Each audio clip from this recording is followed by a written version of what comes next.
سبحان الذي أسرى بعبده ليلا من المسجد الحرام إلى المسجد الأقصى الذي باركنا حوله لنريه من آياتنا نحمده ونصلي على رسوله الكريم أما بعد فأعوذ بالله من الشيطان الرجيم بسم الله الرحمن الرحيم رب اشرح لي صدري ويسر لي أمري واحلل عقدة من لساني يفقهوا قولي وَإِذْ قُلْنَا لِلْمَلَائِكَةِ اسْجُدُوا لِآدَمَ، اور جب ہم نے کہا فرشتوں سے کہ آدم کو سجدہ کرو. چوتھی بار یہ قصہ بیان ہو رہا ہے، کل 7 دفعہ آیا قرآن میں. وَإِذْ قُلْنَا لِلْمَلَائِكَةِ اسْجُدُوا لِآدَمَ، جب ہم نے فرشتوں سے کہا آدم کو سجدہ کرو تو کیا ہوا؟ فَسَجَدُوا، ان سب نے سجدہ کیا، الا ابلیس، سوائے ابلیس کے. قالا، کہنے لگا، اسجد، کیا میں سجدہ کروں؟ لمن خلقت طینا، جس کو تو نے مٹی سے بنایا، اس کو میں سجدہ کروں؟ یہ سوال کیوں ہے اس کا؟ حیرت. تو یہ کس بات کی علامت ہے؟ تو یہ تکبر کی علامت ہے کہ یہ کام مجھے کہہ دیا، یہ کام تو میری شان کے خلاف ہے. آپ دیکھیں عام طور پہ جھگڑے فساد کہاں سے شروع ہوتے ہیں؟ انہی سے شروع ہوتے ہیں نا. مجھے سمجھائی کیا اس نے؟ یاد رکھیے، اپنے لیے ایک پیمانہ لکھ لیجیے اپنی ذات کو پرکھنے کا. جب کبھی کسی کا کہا ہوا کوئی کام دل میں غصہ دلائے، سمجھیے کہ ابھی ذرا تکبر باقی ہے، صفائی کی ضرورت ہے. کیونکہ بات یہ ہے نا، یہ تکبر ہی ہے کہ ہم کہیں کہ نہیں یہ کام تو ہم کر سکتے ہیں لیکن یہ نہیں کر سکتے، یہ میرے لائق ہے، یہ میرے لائق ہی نہیں. کہنے کو کیا کہہ سکتا ہے انسان؟ نہیں، یہ شان کے خلاف نہیں ہے. صراحی سر نگوں ہو کر بھرا کرتی ہے پیما. جو شخص چھوٹا کام نہیں کر سکتا وہ بڑا بھی نہیں کر سکتا، جو چھوٹا نہیں کر سکتا وہ بڑے کے قابل ہی نہیں. اپنی حد تک تو آپ ضرور سوچیں کہ میں اس وقت میں زیادہ بہتر کام کون سا کر لوں، لیکن جب کوئی آپ سے کچھ کہہ دے، کسی قسم کی کوئی مدد کرنے کو، کوئی کام کرنے کو، تو اس کو اپنی شان کے خلاف نہ سمجھیں. شیطان نے یہی کیا تھا. اسجد لمن خلقت طینا، یہ مٹی سے بنے ہوئے کو میں سجدہ کروں؟ قال ارأیتک، پھر بولا کیا دیکھا تم نے؟ ھذا الذی کرمت علی، یہ ہے وہ جسے تو نے عزت بخشی. لئن اخرتنی، اگر تو نے مجھے مہلت دے دی، الی یوم القیامہ، قیامت کے دن تک، یعنی اگر مجھے آزادی مل گئی، لأحتنکن ذریتہ، تو میں قابو میں لے لوں گا اس کی اولاد کو، اس کے بچے پکڑ لوں گا. الا قلیلا، بگر تھوڑے ہی چھٹ کے جائیں گے. اس نے میری عزت کو، میرے غرور کو چیلنج کر دیا، اس نے مجھ کو ناراض کر دیا. اب یہ دیکھے تو صحیح، میں تو نسلوں تک نہیں بھولوں گا. بالکل ایک شیطانی رویہ ہے. عام طور پر ایسا ہوتا ہے نا کہ ہم کسی سے خفا ہو جائیں صحیح، پھر اس کو تو کیا اس کے بچوں کو بھی معاف نہ کریں. بالکل یہ شیطان کا قول ہے، میں تو اس کی نسلوں کو معاف نہیں کروں گا. ان ادر ورڈز یہ کیا بول رہا ہے؟ لئن اخرتنی الی یوم القیامہ، مجھے موقع تو ملے، مجھے مہلت ملی تو صحیح، میں نہ چھوڑوں گا اس کے بچوں کو. لأحتنکن ذریتہ، احتناق کہتے ہیں کسی چیز کو پورے کا پورا لے لینا. ہے نون کاف، حنکا، باب نصرہ سے بھی آتا ہے، ضربہ سے بھی آتا ہے. حنک الشیء، احتنک الفرس، گھوڑے کے منہ میں رسی لگانا. وہ کس لیے لگائی جاتی گھوڑے کے منہ میں رسی؟ گھوڑے کو قابو کرنے کے لیے کیا کرتے ہیں؟ اس کے منہ میں رسی ڈال کے اس کو پکڑ لیتے ہیں، اس سے وہ ادھر ادھر نہیں گھوم سکتا، پھر وہ آپ کے ہاتھ میں رہتا ہے. شیطان نے یہی کہا تھا کہ میں اس کے بچوں کے منہ میں، بچوں سے مراد یہ کہ نسل آدم کو لگام دوں گا، ان کی باغ ڈور اپنے ہاتھ میں رکھوں گا. اچھا اسی سے تحنیک ہے، وہ جو بچے کو دیتے ہیں نا، وہ گھٹی یا گڑتی یا جو بھی، تحنیک چبا کے تھوڑی سی اس کے تالو پہ لگا دیتے ہیں، بچے کو گھٹی دینا. تو جس وقت بچے کو گھٹی دی جاتی نا، اسی وقت شیطان بھی ساتھ ہی شروع ہو جاتا ہے، اس لیے کہ عموماً ہم گھٹی بھی بسم اللہ پڑھے بغیر ہی دیتے نا. تحنکا کہتے ہیں پگڑی کو تھوڑی کے نیچے سے لا کر باندھنا. پگڑی باندھنے کا طریقہ دیکھا ہوا؟ بعض اوقات کیا ہوتا ہے نیچے سے لگ، اس سے کیا ہوتا ہے پورے کا پورا بندھا جاتا ہے. تو احتنکا کا لفظ جو ہے یہ کیا ہے؟ دراصل کسی کو پورے کا پورا اپنے قابو میں کر لینا، باندھ لینا. لَأَحْتَنِكَنَّ ذُرِّيَّتَهُ إِلَّا قَلِيلًا. اب آپ دیکھیں کہ کھلا دشمن کیسی دھمکی دے رہا ہے نا، کیا پلاننگ کر رہا ہے، اور ہم ایک اس کا نوالا بنے ہوئے ہیں. قال اذهب، اللہ تعالیٰ نے فرمایا اچھا جا. او اجازت مل گئی اس کو، جا کر، بے شک کر، جا دے لگام ان کو، پکڑ لے ان کو، کھلی چھٹی.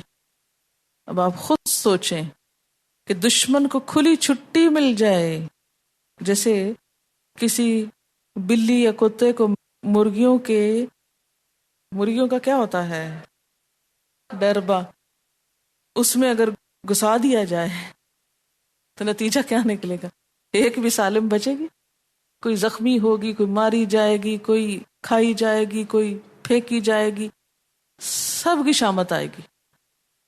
کوئی ہراساں ہوگی، کوئی چیخے پکارے گی، کوئی کچھ کرے گی، کچھ. فرمایا اذهب، جا. آزادی. انسانوں کی بستی میں دشمن کو کودنے کی آزادی مل گئی. جب کوئی دشمن کسی گھر میں گھس جاتا ہے پھر معلوم ہے نا وہ کیا کرتا ہے، وہ چھوڑتا ہے کچھ بھی، ہر چیز پہ ہاتھ ڈالے گا، جان، مال، عزت، آبرو، ہر چیز کے ساتھ ٹیمپرنگ کرے گا. قال اذهب فمن تبعك منهم، ان میں سے جو تیری پیروی کریں گے، جو تیری بات مانیں گے، فإن جہنم، تو یقیناً جہنم، جزاؤکم، تم سب کا بدلہ ہے، جزاء موفورا، پورا پورا بدلہ، مکمل بدلہ. واستفزز، اور اکسا لے. استفزاز کہتے ہیں استخفاف کو، کسی کو ہلکا اور حقیر سمجھنا اور ہلکا سمجھ کے اچکنا، کسی کو جگہ سے اکھاڑ دینا، بے آرام کر دینا، بھگا لے جانا. واستفزز، اور بہکا لے، بھگا لے. من استطاعت، جس کو تو استطاعت رکھتا ہے، منہم، ان میں سے، اس نسل انسانی میں سے جس کو چاہے بہکا لے جا. کس طریقے سے؟ بصوتک، اپنی آواز کے ساتھ، صوت. وَأَجْلِبْ عَلَيْهِمْ، اور چڑھا لا ان پر، جلب کہتے ہیں دشمن پر لشکر کو چڑھا لانا. بِخَيْلِکَ، اپنے سوار. وَرَجِلِکَ، اور اپنے پیادے، پیدل، فوجیں لے آ. اپنی فوجیں، خود اکیلا نہیں، فوجوں کے ساتھ آ جا. اوہو، اور فوجیں بھی کیسی؟ کچھ سوار جو تیز رفتار اور کچھ پیدل، ہر طرف سے یلغار. وشارکہم، اور شریک ہو جائے ان کا، فی الاموال، مالوں میں، والاولاد، اور اولاد میں، ان کی مال اور اولاد میں اپنا حصہ لگا لے. مال یہ کمائیں لیکن خرچ تیری راہ میں کریں، تیری پسند کے مطابق. بچے یہ پیدا کریں اور وہ تیرے رستے پہ چلیں، ان کو تو اپنا بنا لے، ان کے بچوں کو اپنا بنا لے. ذرا سوچیں، آپ کا بچہ ہو اور کوئی اور اس کو اپنا بنا لے، کیسا لگتا ہے؟ ساس بہو کی بسا اوقات جنگ صرف اس لیے ہوتی ہے کہ دادی پوتوں کو اپنا بنا رہی ہوتی اور ماں اپنا بناتی، اس پہ لڑائی پڑ جاتی. وہ ادھر جاتے تو کہتے وہاں کیوں بیٹھے تھے، وہ بچوں کی الگ شامت آتی. ادھر جاتے کہتے وہاں کیوں گئے تھے، اس کی کیوں سنی تھی، اس کی کیوں سنی تھی. کوئی ماں یہ برداشت نہیں کرتی کہ اس کے بچے کو کوئی اور لے جائے. کوئی ماں یہ چاہتی ہے اس کا بچہ کوئی اور لے جائے، لیکن ہم نے اپنے بچے شیطان کو دے دیے اور ہم کو احساس بھی نہ ہوا کہ ہمارے بچے شیطان لے گیا، ہمارا مال شیطان لے گیا. لگام میں رکھا ہوا اس نے، جدھر وہ چاہتا وہاں ہم خرچ کرتے ہیں، اور جہاں وہ روکتا وہاں رک جاتے ہیں، چاہے وہ اللہ تعالیٰ کو کتنا ہی پسند کیوں نہ ہو وہاں خرچ کرنا. آپ ذرا دیکھیے کہ ایک ایک ہماری شادی پر جتنا خرچ آتا ہے، کیا یہ سارا کبھی ہم نے کسی ایک شادی کا خرچ ہم نے ساری زندگی دین کے اوپر لگایا؟ دین کی راہ میں، دین کی تبلیغ میں، دین کی ترقی کے لیے؟ صرف ایک شادی پر اٹھنے والا خرچ، ساری زندگی کی تبلیغ کے لیے بھی خرچ نہ کریں ہم. اور وہ خرچ کچھ تو ضروری ہوتا ہے نا، لیکن ان نیسیسری خرچ جو صرف شان و شوکت کا مظاہرہ ہوتا ہے. اگر انسان ان آیتوں پہ غور کرے نا تو یوں لگتا ہے پاؤں تلے سے زمین نکلتی ہے. اتنی زبردست دشمن کی یلغار میں ہیں ہم. اور وہ نہ صرف یہ کہ ہم کو ہماری پسندیدہ پیاری ترین چیزوں کو ہم سے چھینے ہوئے، اتنا ظالم. ایک دشمن تو نا ہماری جان کا دشمن، اور یہ دشمن کیسا ہے؟ جو ہمارے مال اور اولاد کا بھی دشمن ہے. اور سچی بات ہے نا، ہماری اولادیں ہماری کب رہی ہیں ہماری تابع دار، ہیں ہماری فرما بردار، ہیں ہماری آنکھوں کی ٹھنڈک، ہماری خدمت گزار. جب ہم نے ان کے دل میں اللہ کی محبت نہ ڈالی تو ان کے دلوں میں ہماری نہ رہی کہ کچھ ہی لحاظ کر جائیں. لیکن ان حملوں میں جو کامیاب ہو جائیں ان کو اللہ اپنے بندے کہتا ہے، ان عبادی لیس لک علیہم سلطان، میرے بندوں پہ تیرا کوئی زور نہ چلے گا، وہ تیرے ہتھے نہ چڑھیں گے. پھر وہی مرغیوں کے ڈبے میں گھسنے والی بات کو ذہن میں رکھیں کہ شیطان تو اس طرح ہم پہ حملہ آور ہے. چلے وہ ڈبہ تو بند ہوتا نا، نکلنے کا رستہ نہیں ہوتا کہیں، لیکن اگر کہیں کھلی جگہ پہ ہوں مرغیاں تو جو زیادہ طاقتور ہوگی وہ بھاگ جائے گی نا، وہ نہیں اس کے ہاتھ لگے گی. اس بلی کے ہاتھ کون سی مرغی لگے گی؟ جو خود کمزور ہوگی. تو بالکل اسی طرح جس انسان کا ایمان کمزور ہوگا وہ اس شیطان کے ہاتھ لگ جائے گا. اور جو میرے بندے ہیں ان پہ تیرا کوئی زور نہیں چلے گا، تو ان کو پکڑ ہی نہیں سکے گا. وَكَفَى بِرَبِّكَ وَكِيلًا، اور کافی ہے تیرا رب کارساز. سوال یہ پیدا ہوتا ہے کہ شیطان ہے کیا چیز؟ شیطان کون ہے؟ ہمیں تو بتایا گیا کہ وہ عدو مبین ہے، کھلا دشمن ہے.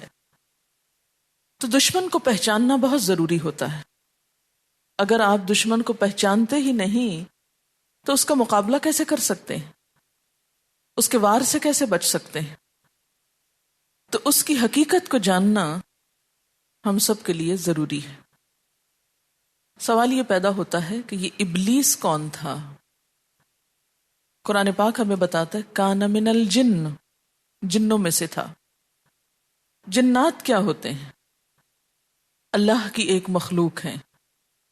جن تین مخلوقات کو خاص طور پر عقل دی گئی، سمجھ دی گئی، ان میں سے ایک تو انسان ہے، دوسرے فرشتے، اور تیسرے جنات.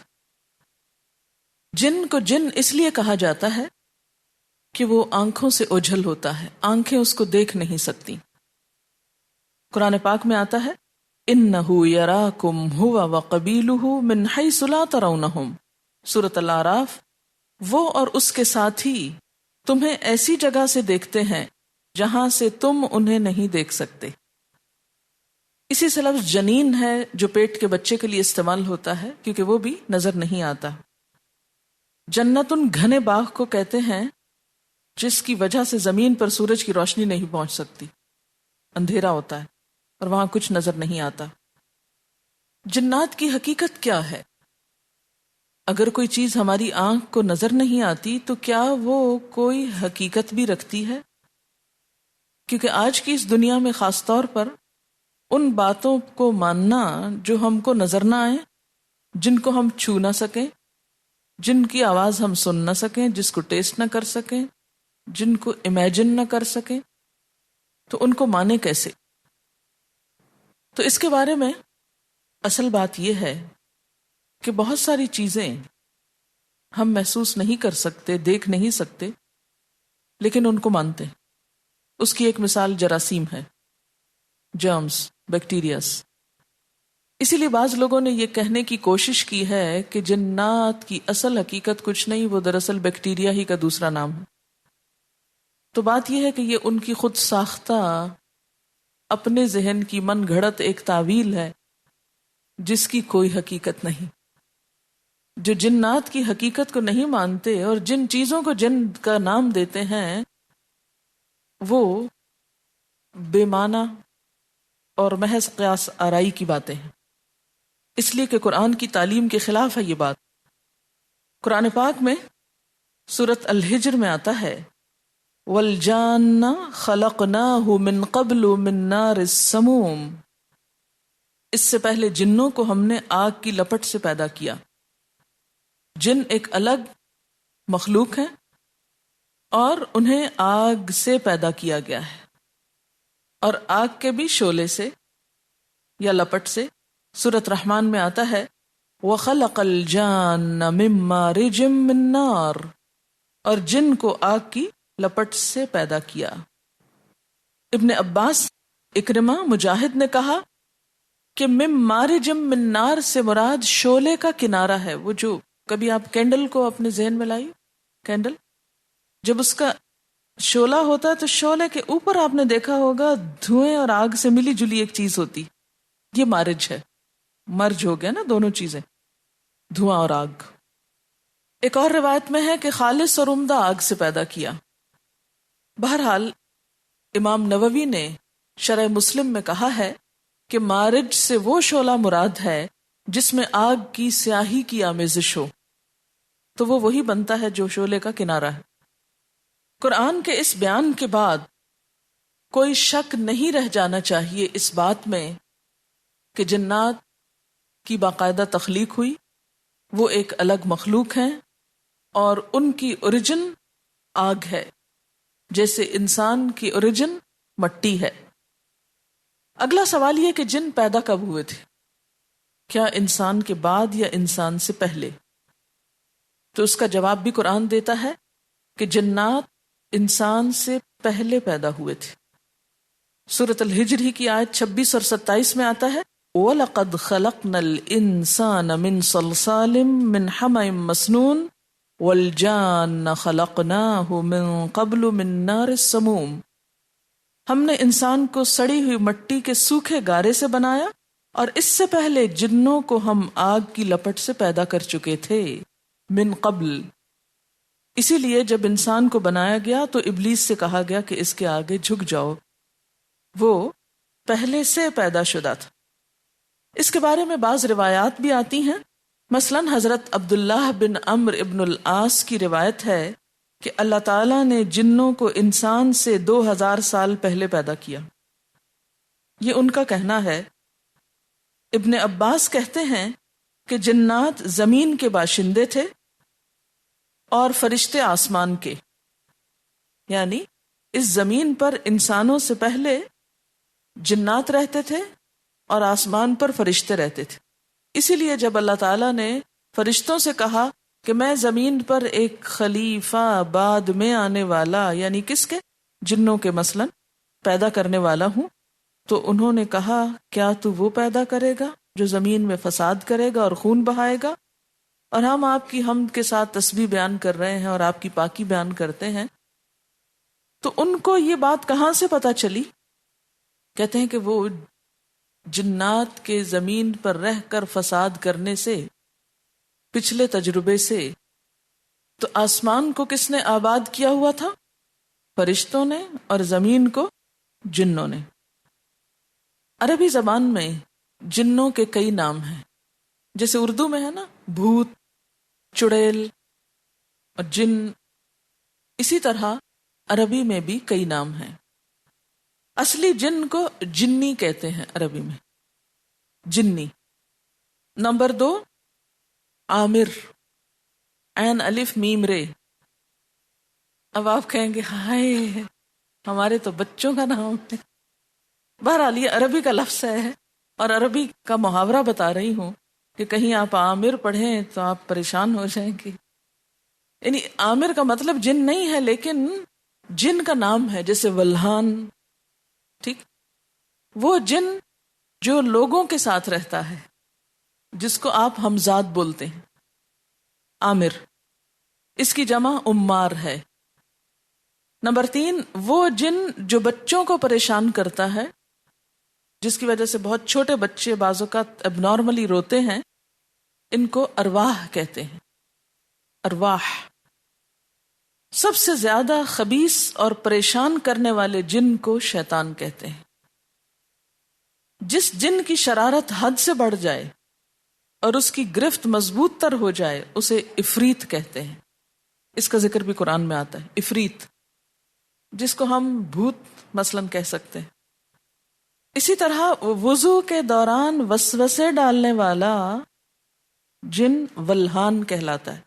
واو لام ہے الف اور نون، دو چشمی ہے، ولہان.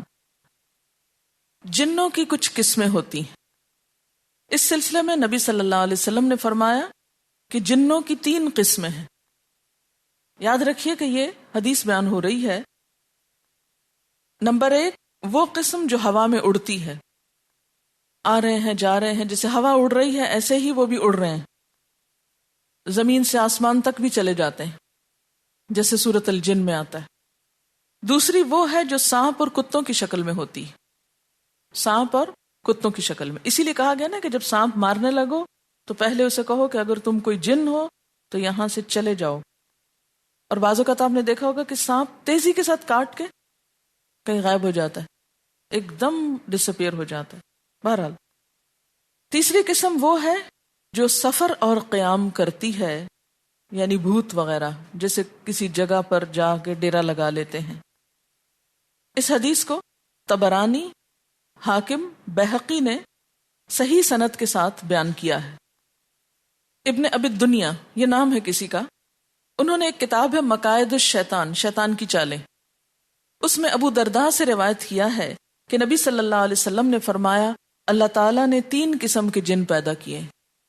ایک قسم سانپ، بچھو اور کیڑوں مکوڑوں کی ہے، دوسری ہوا کی طرح اڑتے پھرتے رہتے ہیں، اور تیسری وہ جو حساب اور کتاب اور جزا سزا کی مکلف ہے. جنوں کی دنیا ایک حقیقی دنیا ہے، ناقابل انکار حقیقت ہے.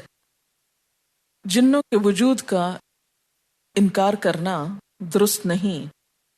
یہ ایسا ہی ہے جیسے سورۃ یونس میں آتا ہے بل کذبوا بما لم یحیطوا بعلمہ. اصل میں انہوں نے کیا کیا؟ کذبوا، جھٹلا دیا. کس کو؟ جس کے بارے میں ان کے علم نے احاطہ ہی نہیں کیا تھا، بغیر جانے بغیر علم کے جھٹلا دیا. جن باقاعدہ سمجھ بوجھ رکھتے ہیں، عقل فکر کرتے ہیں.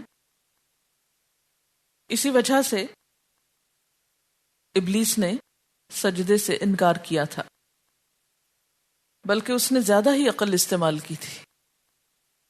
کہا تھا خلقتنی من نار وخلقتہ من طین، اور اسجد لمن خلقت طینا. یہ ساری کیا ہے؟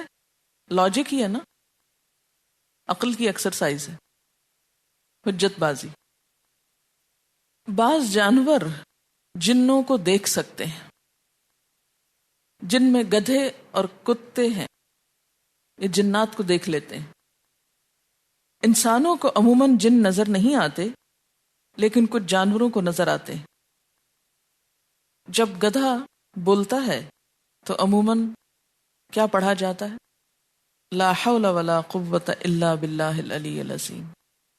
اور اس کے پیچھے بھی تصور کیا ہے کہ اس کو شیطان نظر آتا ہے. ایک حدیث میں ہے اگر تمہیں رات میں کتے یا گدھے کی آواز سنائی دے تو اللہ کے ذریعے شیطان سے پناہ مانگو، اس لیے کہ گدھے اور کتے ایسی چیزیں دیکھتے ہیں جو تم نہیں دیکھتے ہو. بعض اوقات اس سے بچے وغیرہ ڈرتے بھی ہیں، مسلسل بولتے چلے جاتے ہیں. تو اس لیے اعوذ باللہ من الشیطان الرجیم وغیرہ اور مسنون چیزیں پڑھ لینی چاہیے. ہر جن شیطان نہیں ہوتا، لیکن ہر شیطان جن ہوتا ہے. جن ایک مخلوق ہے اللہ کی، اور ہر جن خبیث نہیں ہوتا.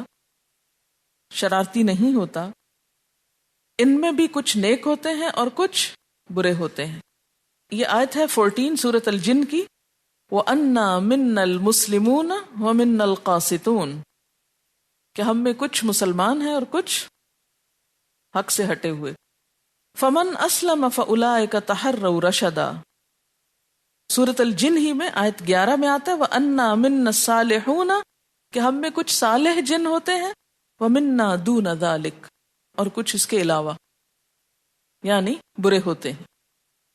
كُنَّا طَرَائِقَ قِدَدًا، یعنی ہم مختلف طریقوں پر ہوتے ہیں. ابلیس جنوں کا سردار تھا، بابائے جن کہہ سکتے ہیں.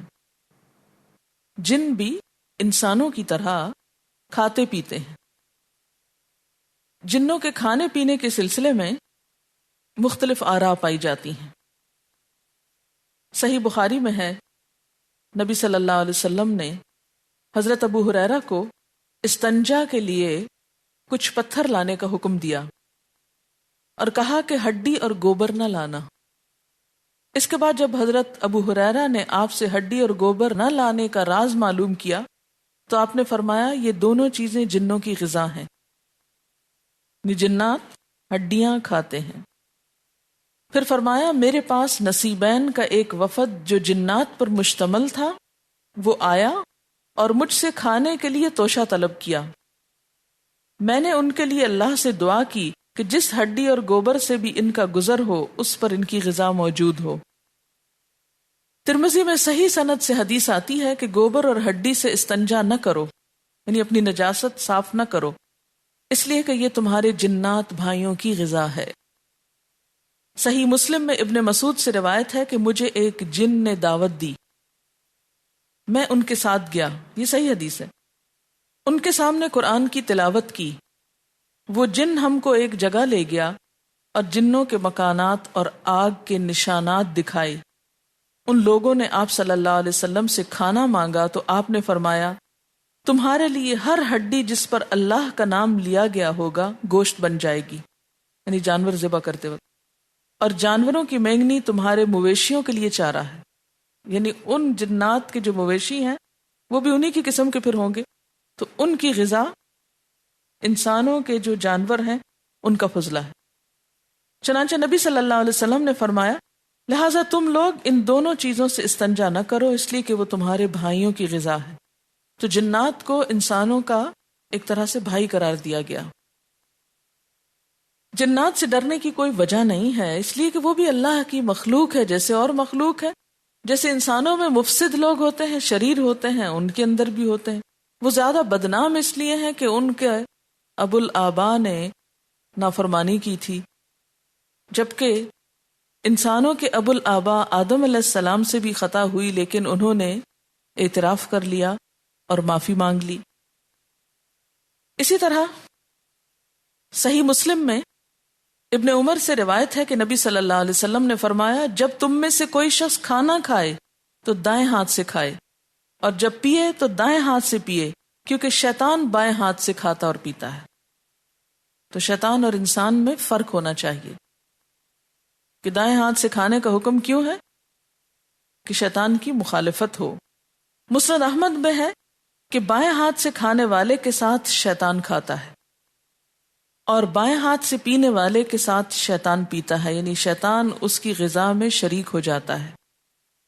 مسند احمد میں ہے جب آدمی اپنے گھر میں داخل ہوتا ہے اور داخل ہوتے وقت اور کھاتے وقت اللہ کا نام لیتا ہے تو شیطان اپنے چیلوں سے کہتا ہے اس گھر میں تمہارے لیے نہ کھانا ہے نہ رات گزارنے کی جگہ ہے. اگر آدمی گھر میں داخل ہوتے وقت اللہ کا نام نہ لے تو شیطان کہتا ہے تمہارے لیے رات گزارنے کی جگہ مل گئی، اور کھاتے وقت بھی بسم اللہ نہ کہے تو شیطان کہتا ہے تمہیں کھانا اور رات گزارنے کی جگہ دونوں مل گئے. یہ صحیح مسلم کی صحیح حدیث ہے. تو اس سے کیا پتہ چلتا ہے کہ جنات کھاتے پیتے بھی ہیں اور رہتے بھی ہیں اور ان کی غذائیں بھی ہیں. وآخر دعوانا ان الحمد للہ رب العالمین. سبحانک اللہم وبحمدک اشہد ان لا الہ الا انت استغفرک واتوب الیک. السلام علیکم ورحمۃ اللہ وبرکاتہ.